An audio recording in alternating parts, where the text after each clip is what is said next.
నమస్కారం. మా ఊరు ముల్లాపూర్. నా పేరు కాశమ్మ. అయితే మేము 40 ఏళ్ళ సంధి మేము చేస్తున్నాము. మాకు అసలు ఏం తెలియకుండే చెట్లు అనేది ఏంటిదో భూములలో పని చేస్తున్నాం మేము. అయితే ఇప్పుడు ఆరోగ్యంలో వచ్చిన సంధి మాకు మందులు తెలుసు, ఆకుకూరలు తెలుసు. ఆకుకూరలన్నీ మీటింగ్ పెడతాం, మీటింగ్లలో ఆకుకూరలు తీసుకుపోతాము, మందు చెట్లు తీసుకుపోతాము. అవన్నీ తీసుకుపోయి మేము మీటింగ్లలో మాట్లాడతాము. అయితే ఆకుకూరలలో కూడా కొన్ని మందులకు కూడా వస్తాయి, కూరలకు కూడా వస్తాయి. ఆరోగ్యం మంచిది. పుండి కూర తినొద్దు, మోకాళ్ళు వస్తాయి అంటారు, కీళ్ళ నొప్పులు వస్తాయి, నడుములు వస్తాయి, మందులు దిగిపోతాయి అంటారు. పుండి కూరలో చాలా బలం ఉంది. బాల్యంతలకు పుండి కూరలు పెడతాం, ఎందుకంటే చిన్న పిల్లలకు పుల్లలు తిరుగుతాయి.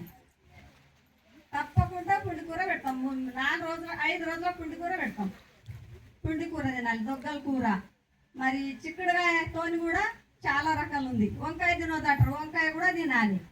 అయితే ఆ కూరలు బచ్చల కూర, ఎర్ర బచ్చలు ఉంటుంది, తెల్ల బచ్చలు ఉంటుంది. అవి మన చెట్లలో వేసుకున్నాము, మన ఇంటికాడ వేసుకున్నాము, గుబ్బడికి వేసుకున్నాము. అవన్నీ కూడా మంచి ఆకుకూర లాంటివి. ఇప్పుడు 40 ఏళ్ళ సంధి మేము ఆరోగ్యం పని చేస్తున్నాం. మా ఊరు చిన్న ఊరు, లోపల ఊరు, దవాఖానలు లేకుండే మా ఊరు కాడ. ఇప్పుడు అన్నీ మనం నేర్చుకొని చాలా నొప్పులు తగ్గినాయి ఆకుకూరలతోని, చెట్ల మందులతోని. అందరికీ నమస్కారం.